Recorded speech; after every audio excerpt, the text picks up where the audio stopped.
Ταξιδεύουμε με ασφάλεια.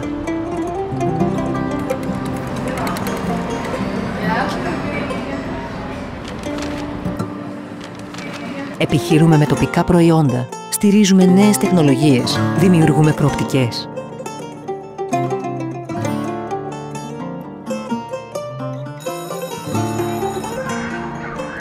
Αλλάζουμε την εκπαίδευση, ανοίγουμε το δρόμο του αύριο.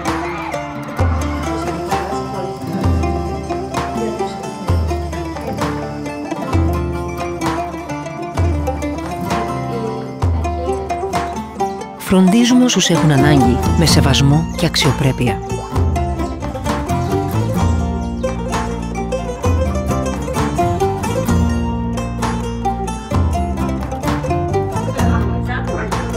Αντιμετωπίζουμε την κλιματική αλλαγή με καθαρές μεταφορές και πράσινες υποδομές. Γεια σου, παππού! Καλώς το! Ήρθες με το ρεύμα? Μπράβο!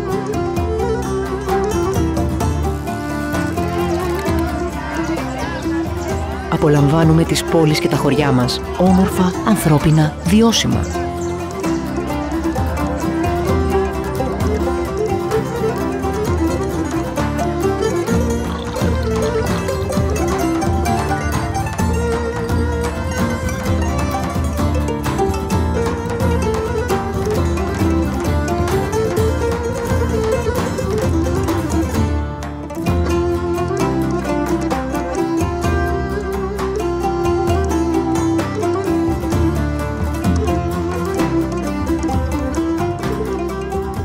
Συνεχίζουμε με το πρόγραμμα Κρήτη